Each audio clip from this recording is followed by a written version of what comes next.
Ya, selamat datang kembali di kuliah online Operation Research 1, penelitian operasional.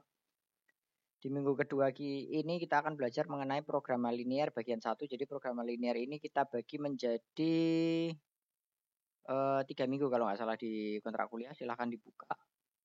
Oh bukan, 4 atau 5 minggu. Pokoknya sampai sebelum UTS ini akan lebih banyak dibahas mengenai eh, programa linear. Karena programa linear ini merupakan dasarnya penelitian operasional. Begitu kalian menguasai programa linear, bentuk apapun dari programa linear, bentuk apapun kasus di operation research itu lebih mudah dipahami kalau kita sudah bisa programa linear. Jadi fokusnya kalau nggak salah ini tadi bukan 3 minggu ya, 5 mingguan mungkin nanti 5 minggu sampai sebelum UTS kita akan bahas mengenai programa linear. Oke, di bagian 1 ini ada 6 pokok bahasan yang akan saya sampaikan. Di sini mulai dari pertama pendefinisian komponen model matematis, formulasi model verbal. Jadi sebelum ke model matematis kita model verbal dulu. Formulasi model matematis, kemudian penyelesaian dengan metode grafis, analisa sensitivitas dengan metode grafis, dan terakhir interpretasi dari secara umum model programa linear itu seperti apa. Oke, masuk ke pendefinisian komponen matematis. Jadi secara umum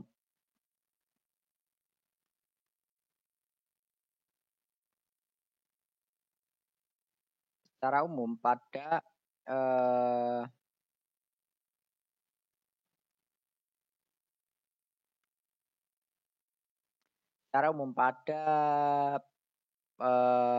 linear programming atau programa linear ini ada beberapa komponen untuk model matematisnya. Yang pertama dia ada decision variable, objective function, dan constraint.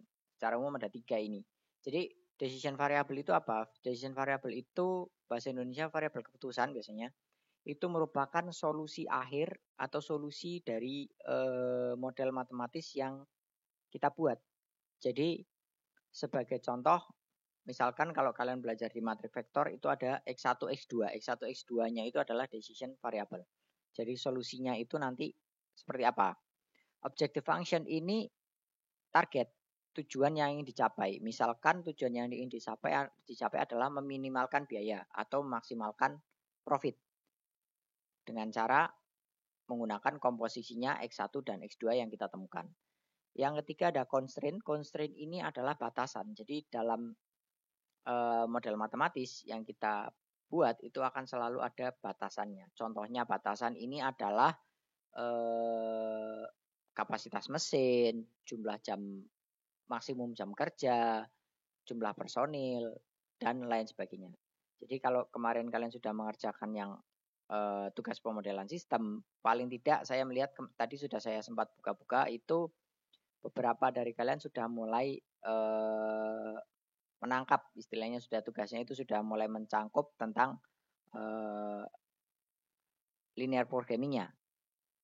Jadi ini adalah penjelasannya detailnya. Kalau mungkin kalian kemarin baru cuma nulis saja, tidak begitu paham ini itu apa. Nah sekarang ini kita berdetail di sini sampai 5 minggu ke depan, 4 sampai 5 minggu ke depan. Oke, untuk lebih paham kita ke contoh soal. Ini adalah soal legend. Ini soal legend yang ada di bukunya Hillier Lieberman, yaitu kasusnya Window Glass. Window Glass ini adalah suatu perusahaan jendela yang memproduksi jendela dan kacanya, jadi frame jendela dan kacanya. Di mana dia punya masalah, dia cuma punya 3 production plan, di mana production plan-nya itu production plan 1, 2, 3 itu memproses hal yang berbeda istilahnya. Jadi ada kapasitasnya sendiri-sendiri. 1 untuk apa, 2 untuk apa, 3 untuk apa. Silakan dibaca di soalnya. Kemudian dia punya 2 produk 1 dan produk 2 yang rinciannya ada di sini juga. Nah, masalahnya sekarang adalah berapa yang harus diproduksi supaya keuntungannya itu maksimum. Apakah harus produksi produk 1 semua, produk 2 semua, atau di mix. Nah, kalau mix ini komposisinya berapa sama berapa? Di mana ini kan kita tahu plan-nya kan nggak buka 24 jam toh. Nah, seperti itu. Misalkan begitu plannya. Jadi plannya kan juga tidak unlimited, dia punya batasan jam kerja. Oke, datanya ada di sini. Jadi secara umum datanya ada di sini seperti ini. Dia ada produk 1, produk 2. Produk 1 itu butuh produksinya butuh 1 jam di plan 1. Kemudian 3 jam di plan 3. Nah, sedangkan plan 1 itu per hari dia per minggu dia cuma bisa beroperasi sebanyak 4 jam.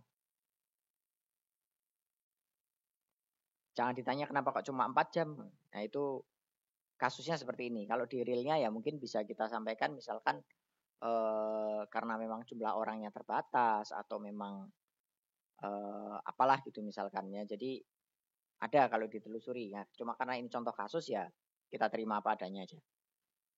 Oke. Ini datanya seperti ini.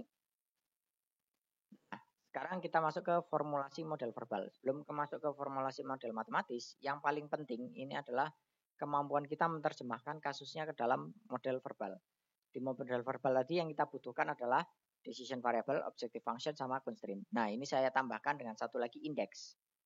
Indeks ini apa? Indeks itu yang tulisan kecil di bawahnya X itu X underscore atau X1, satunya di bawah itu indeks namanya. Nah, indeksnya di sini ada 2. Kita misalkan I adalah produk, J adalah plan. Decision variable-nya tadi adalah jumlah barang yang diproduksi per minggunya. Jadi jumlah barang yang jumlah produk I yang diproduksi per minggu. Nah, bahasa Inggrisnya seperti itu, seperti ada yang di slide. Nah, objective function-nya maksimasi total profit per minggu dari memproduksi 2 jenis produk. Ya, versi Inggrisnya ada di slide. Kemudian constraint-nya adalah jumlah waktu produksi untuk memproduksi produk I harus lebih kecil dari waktu yang tersedia setiap minggunya di pabrik atau di plan J.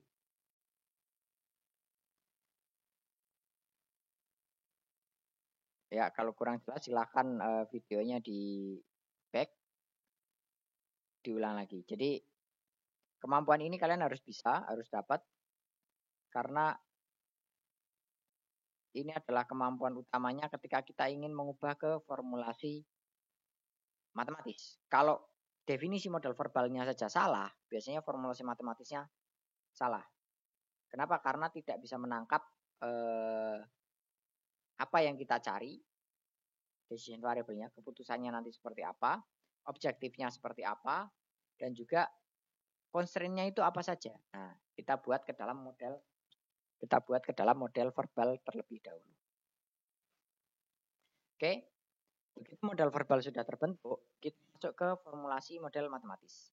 Nah, ini kita buat seperti tadi. Ada indeks. Yang pertama indeksnya I itu produk, J itu plan atau pabrik. Decision variable-nya tadi ada X1, X2. X1 berarti apa? Produk 1, X2, produk 2. Ya kan? Nah,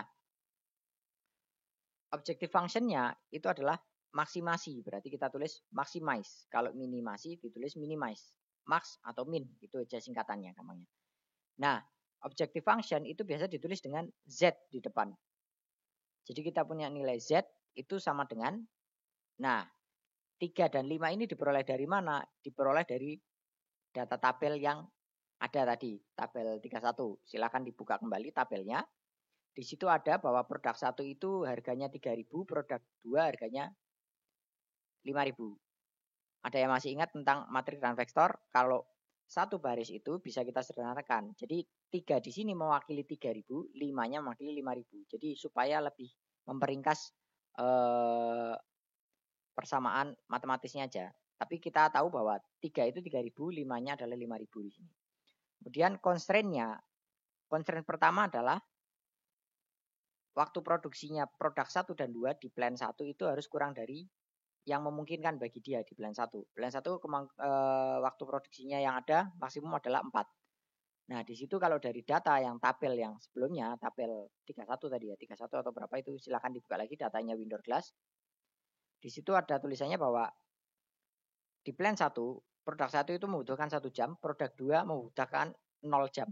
Jadi yang kita tulis cuma 1 kali X1 ditambah 0 kali X2. 0 kali X2 kan 0, hilang. Jadi hilang. Jadi di sini tulisannya cuma X1 kurang dari sama dengan 4.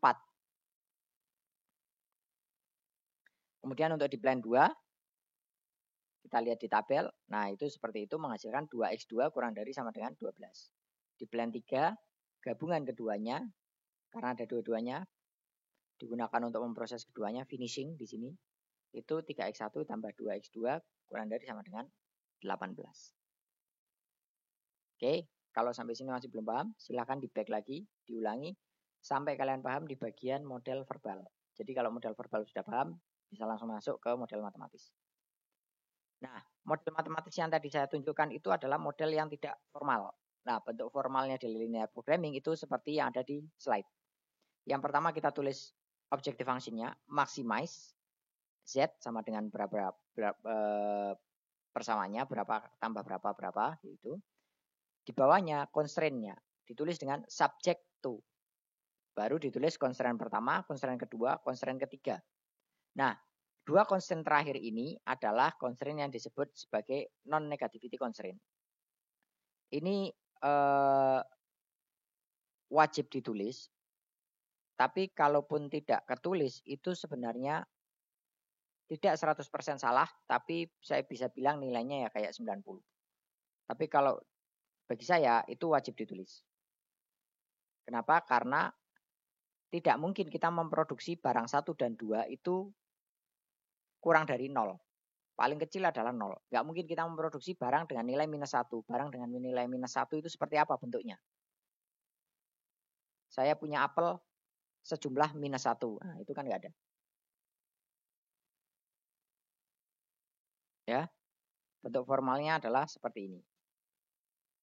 Oke, untuk menyelesaikan kasus tadi, pertama untuk menyelesaikan linear programming adalah dengan metode grafis. Jadi kita gambar. Nah, di sini kita ambil persamaan pertama dan persamaan kedua. Persamaan constraint-nya ada 3. Persamaan pertama, kedua, ketiga kita gambar. Di sini akan menjadi suatu area seperti ini. Karena kita tidak mengeksplor daerah di negatif, baik X2 negatif maupun X1 negatif, jadi titiknya kita potong di titik 0 ini. Nah, di sini kita cek untuk nilai 3X1 plus 2X2 kurang dari 18, berarti kan dia yang ada di bawah area garisnya, berarti arah ke sini. Sedangkan kurang dari 4 adalah area yang sini, X1 kurang dari 4. 2X2 kurang dari sama dengan 12 adalah yang ke bawah.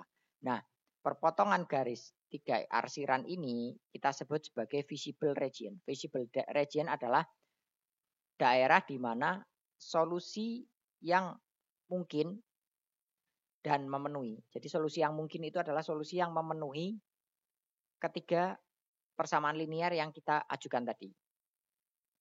Nah, masih ingat kan kalau di matrik vektor kita ada yang namanya konsisten. Jadi solusi yang konsisten itu ada di visible region. Kalau dia di luar itu inkonsisten karena dia tidak memenuhi persamaan linear yang kita ajukan di tiga pembatas, 3 constraint tadi. Nah, area ini kita arsir sebagai daerah visible region. Lalu gimana cara menyelesaikannya? Nah, sekarang kita masuk ke objective function-nya. Objective function kita misalkan nilainya kita coba-coba. Ini nilai brute force, kita coba-coba. Jadi misalkan angkanya adalah Z-nya kita misalkan 10. Kalau Z-nya 10 berarti X1-nya berapa, X2-nya berapa, kita hitung. Nah, di sini nanti muncul garisnya seperti ini. Kita naikkan Z-nya 20. Garisnya seperti ini. Kita coba naikkan lagi sampai ke satu titik dia mentok. Jadi kalau ini mentoknya di angka 36. Kalau kita naikkan ke 40, ini sudah nggak nempel dengan visible region. Nah, solusinya adalah solusi yang nempel dengan visible region. Jadi dan yang nilai Z-nya paling besar. Di sini nilai Z-nya paling besar itu ada di angka 2,6, di angka 36. Nah, mungkin ada pertanyaan, Pak, ini gimana Pak caranya naikkan ini biar enggak menceng atau enggak melenceng dari titik dari visible region-nya. Kalau kalian lihat, garis ini adalah garis yang sejajar. Jadi ketika kalian temukan garis yang pertama, garis berikutnya itu kalian tinggal pakai penggaris atau gimana ya diakali, pokoknya dia harus sejajar. Ini dan ini adalah garis yang sejajar yang tidak pernah berpotongan. Jadi garis-garis ini garis-garis sejajar, nanti dari garis yang sejajar ini itu dicari nilai yang Z-nya paling tinggi. Ini dicoba-coba satu-satu, 10, 20, 30 mungkin ada sekitar sini mungkin. Nah, 30 ternyata masih bisa naik lagi nih. Karena bisa digeser lagi ke atas lagi. Digeser lagi ke angka 36, dia masuk ke sini. Gitu ya. Cara lainnya gimana? Cara lainnya selain menggunakan garis adalah kita kembali ke gambar awal. Umumnya, tapi tidak selalu ya. Jadi umumnya mayoritas bisa jadi 90% seperti ini, tapi ada kemungkinan 10% tidak seperti yang saya sampaikan. Umumnya solusi dari metode grafis atau linear programming yang dengan metode grafis ini itu ada di titik-titik potong. Jadi di pojok-pojoknya, pojok sini, pojok sini, pojok sini, pojok sini dan pojok sini. Nah, tinggal angka-angka ini kalian hitung, bandingkan, masukkan nilai Z-nya. Nanti ambil yang terbesar. Itu cara lainnya. Selain cara menggunakan garis seperti ini. Garis seperti ini lebih presisi daripada membandingkan titik-titiknya, pojok-pojoknya. Tapi ini lebih time consuming karena harus gambar nyoba satu-satu. Oke.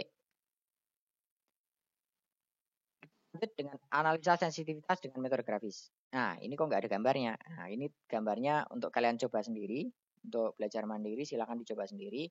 Analisa sensitivitas itu dilakukan dengan cara mengubah parameter yang ada. Jadi misalkan persamaan awalnya seperti ini nih. Ternyata nilai X1-nya naik dari 3 menjadi 4. Kan harganya dari 3.000 menjadi 4.000. Apa yang terjadi dengan solusi akhirnya atau grafiknya? Nah, silakan coba digambar lagi, kalian bandingkan dengan gambar yang sebelumnya, metode yang saya sampaikan yang di slide sebelumnya. Nah, atau contoh lainnya, ternyata pabrik 2 mengalami kerusakan mesin, di mana rusaknya tidak 100% rusak, tapi kemampuan produksinya turun dari 12 menjadi 10. Nah, kalau 10 nanti gambarnya seperti apa? Nah, berubah lagi kan posisinya. Nah, bisa dibayangkan kan gambar bahwa visible region areanya tadi berubah lagi. Nanti solusinya akhirnya seperti apa? Atau kita tambahkan ternyata manajemen punya tambahan modal. Akhirnya mereka membangun pabrik baru, pabrik keempat di tempat lain. Nah, pabrik keempat ini untuk mendukung produksi pabrik 3 dengan kapasitas seperti yang ada di sini. 2x1 tambah 4x2 kurang dari sama dengan 20. Nah, kalau kalian gambar, tambahkan di gambar tadi, visible region-nya nanti akan berubah lagi. Nah, nanti solusi akhirnya seperti apa? Berubah lagi kan. Nah, ini adalah yang disebut dengan sensitivitas. Jadi, kita coba melihat model kita, kalau kita ubah parameternya, apakah solusinya tetap sama atau berubah drastis? Nah, tingkat sensitivitasnya itu di situ. Jika tidak terlalu berubah, berarti solusi ini berlaku sampai range misalkan harga 0 sampai sekian, harga untuk produk satunya. Kalau harga produk satunya sudah lebih dari range ini, berarti kita tidak bisa menggunakan solusi ini. Seperti itu ya. Oke, bagian terakhir, interpretasi model linear, program linear. Jadi kalau secara formal tadi kan yang format pendek. Nah, ini format yang panjang kalau variabelnya sampai N. Itu seperti yang tertera di slide. Nah, kemudian gampangnya untuk nangkep polanya itu ada di tabel 3.3 itu ada interpretasi kalau kalian lihat matriks vektor ini langsung nangkep bahwa ini mirip seperti matriks vektor. Nah, kemarin kan sudah di pertemuan pertama sudah dapat tentang sistem persamaan linear. Nah, ini adalah contoh aplikasi lainnya dari sistem persamaan linear yang ada di program linear. Kenapa namanya program linear ya? Karena persamaannya linear semua. Di sini ini adalah bentuk X, ini bentuk matriks, ini B1-nya ada di sini. C-nya ada di bawah, Cn. Nah, ini. Umumnya digambarkan dengan tabel seperti ini. Di mana ini ada tambahan constraint non negativity. Jadi X-nya tidak boleh di bawah 0. Oke, begitu saja ya. Untuk referensinya silakan dibaca di buku Hiller-Lip. Ini bab 3. Ini di bab 3. Jadi kemarin kita masuk di bab 1, 2 kurang lebihnya. Ini ada di bab 3. Atau kalau nggak suka bahasanya yang punya Hiller-Lieberman bisa baca yang versinya Taha. Atau kalau Taha masih kesusahan karena 2 ini bahasa Inggris, silahkan cari bukunya Siswanto. Itu yang bahasa Indonesia yang saya tahu paling banyak beredar itu punyanya Siswanto. Silahkan beli online banyak itu. Nanti dikirim ke rumah, silahkan cari aja. Kalau enggak ya ke toko buku yang biasa jual buku-buku kuliah. Oke. Sekian dari saya.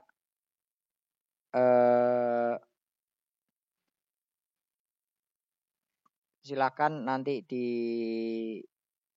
diisi form untuk diskusinya. Kita bahas waktu perkuliahan.